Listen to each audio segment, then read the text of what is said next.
Puffins, a Tree Book by Anne O. Squire.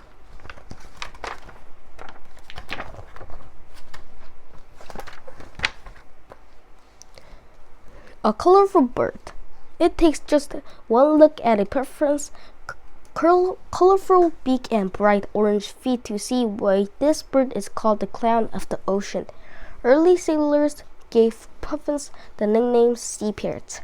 While they aren't parrots or clowns, puffins are certainly birds of the sea or seabirds. Puffins spend most of their lives in the open ocean. They depend on the ocean for food. They also need its rocky islands and shorelines to nest. Most seabirds are good flyers, soaring through the air as they try to spot food in the ocean below. Puffins are much better swimmers than flyers, however. When a puffin wants to fly, it jumps off a cliff or moves along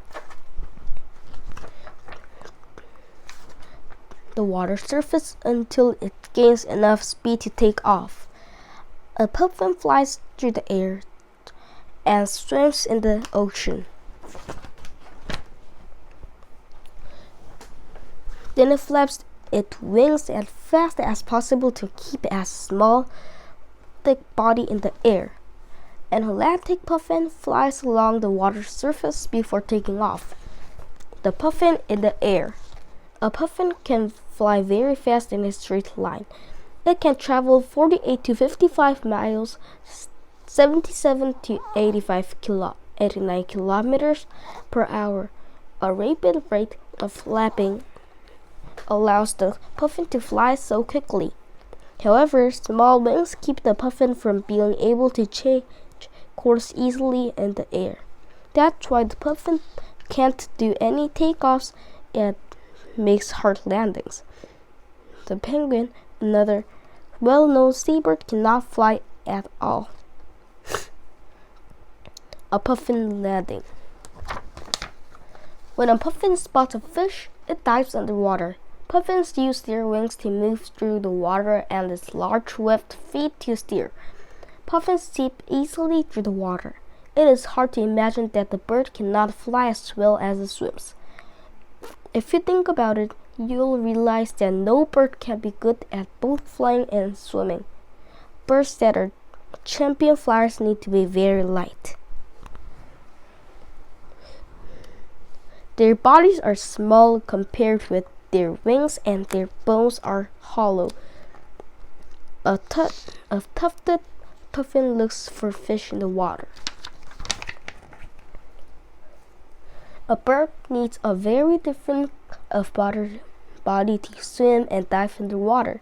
A bird would pop to the surface like a cork if it had a light body. The best diving birds have heavy bodies and bones that help them stay underwater. Most diving birds have small wings. Large wings necessary for flying would just get in the way underwater. Even though a puffin is able to fly, its body is really designed for swimming. A heavy body helps a puffin dive underwater. Puffins everywhere. Puffins live throughout the Arctic. They can be found in both the Atlantic and Pacific Oceans. There are 3 kinds or species of puffins. The Atlantic puffin, once called the common puffin, lives in Iceland, Greenland, and the British Isles, Nova Scotia, and Maine. The Atlantic puffin is one of 3 kinds of puffins in the world. The horned puffin has a dark line or horn that goes straight up above each eye. The tufted puffin bottom has a tuft of feathers behind each eye. 2 other puffin species, the horned puffin and the tufted puffin, live in the Pacific Ocean. These puffins can be found along the coast of Siberia and Alaska. They may travel as far south as Oregon or California in the summer. Puffin species have some differences, but all puffins have stocky bodies, sleek back feathers, and colorful feet and beaks. The puffin species are not all the same size. Horned puffin and Atlantic puffins stand about 12 inches, 30 centimeters high. Tufted puffins are a few inches taller, standing about 15 inches, 38 centimeters high. The puffin's beak is one of the most unusual features. The puffin used its big beak as both a tool and a weapon. When a puffin catches a fish, it holds the prey in its beak with its head hanging on one side and the tails on the other. The puffin opens its beak and adds new fish to the ones already there. An Atlantic puffin holds many fish in its beak. Puffins usually catch about 10 fish during each dive. Some scientists have counted as many 64 small fish in a puffin's beak. How does the puffin manage to catch more fish without losing what's already in its mouth? The secret is spines on its tongue and on the roof of its mouth. These spines spear the tiny fish and hold them so firmly that the puffin can only open its mouth for more without the first ones falling out.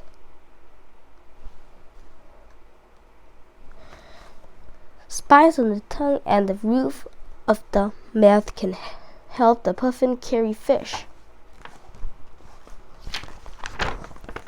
Returning to land, puffins live out at sea in the winter.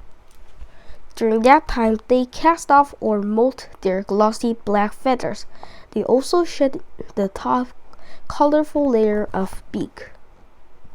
Their puffins' winter feathers and beak are drab and dull compared with their summer colors. A group of Atlantic puffins gather at sea.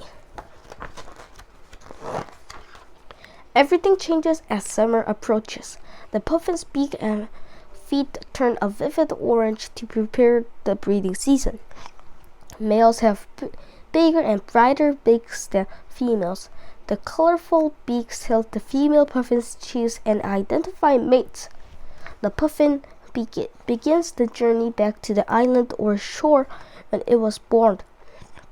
If this is the first year the puffin is breeding, it begins to look for a mate as it gets close to land. If the puffin has raised a chick before, it looks around for its mate from last year. Male puffins had to have colorful beaks to attract females.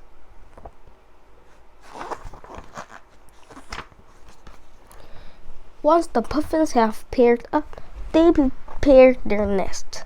Puffins build nests and hold in the ground called burrows. The burrows are about 2 feet 60 centimeters wide. The birds take the burrow in their beaks. They kick the dirt out with their strong webbed feet. Then they line the nest with the grass and soft feathers, and the male and female find their burrow from the year before. They don't have to dig a new one. A puffin stands in front of a burrow. Another puffin collects grass and soft feathers for the burrow's nest.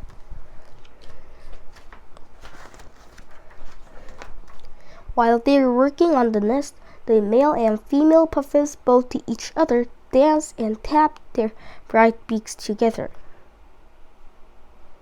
Then they mate. Other puffins tap their beaks together. Soon after, the female lays a single egg at the back of the burrow. Now she and her mate will incubate the egg by sitting on it and raise their chick together. A puffin eye lies in the nest. Puffling's life. An egg hatches after the puffin's pair turns, incubating for 6 to 7 weeks. At first, the little puffin, called a puffling, cannot even keep itself warm. For the first week, one parent stands guard and warms the puffling while the other parent searches for food.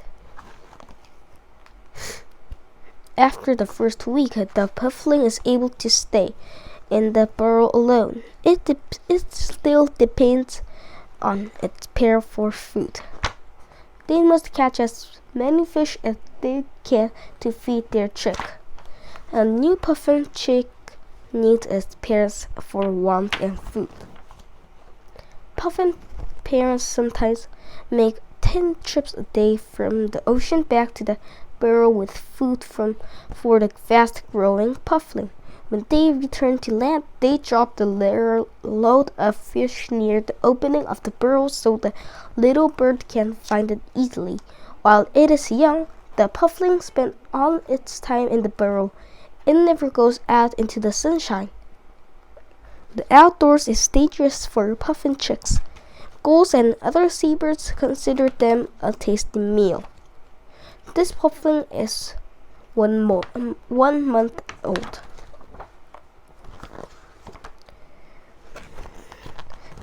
After about 8 weeks, it is time for the young puffin to leave the nest. The parents must return to sea for the winter. The puffin begins to get hungry. It waits that this full-grown puffin chick will leave the burrow soon. It waits until nighttime when there's no ghouls out hunting. Then the little puffin takes its first step out of the nest. It finds its way to a cliff and jumps into an ocean far below. The puffin will stay out at sea, traveling thousands of miles in search of food. Then one spring day, when the puffin is 4 or 5 years old, it'll begin the long journey back home. It is time to find a mate and raise a chick of its own.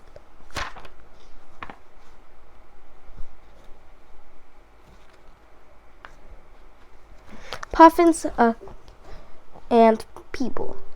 Adult puffins are prey for ghouls and other seabirds. Their biggest dangers come from humans.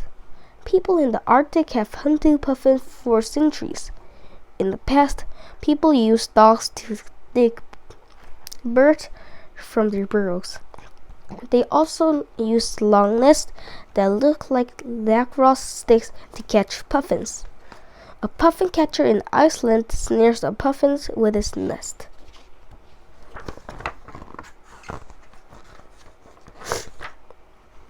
Humans ate puffin meat and eggs and make clothing out of the bird's tough skin.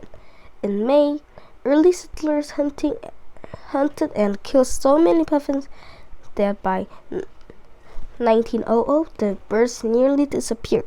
Fortunately, a conservation program called the Project Puffin tried to use fake birds called decoys and other interesting methods to help puffins in Maine. The program successfully brought back groups or colonies of puffins to Maine. One of the biggest threats to puffins today is overfishing. If people fish too much in certain areas, the puffins don't have enough to eat. The conservation program in Maine had helped bring back Atlantic puffins to the area. Overfishing had been a disaster for a puffin colony on Rhode Island in Norway. The Rhode Island puffin could not find enough fish for their chicks in the past few years. Thousands of puffins starved. The search for oil also threatens puffins. Like penguins and other seabirds, puffins are vulnerable to oil spills and other pollution in the oceans. Tourism can be harmful too. If visitors get too close, they can frighten the puffin parents and cause them to leave their chicks. Puffin researchers measured a Atlantic puffin chick in Rost Island, Norway. People can protect puffins and other seabirds, however. We can reduce water pollution. We can work to prevent overfishing in ocean waters. And we can safeguard puffin land. People can also help by supporting programs that work to bring breeding puffins back to areas where they once lived. By doing these things, we can create a world that is better for puffins and people alike. Puffins return from sea to their nesting colony in Scotland.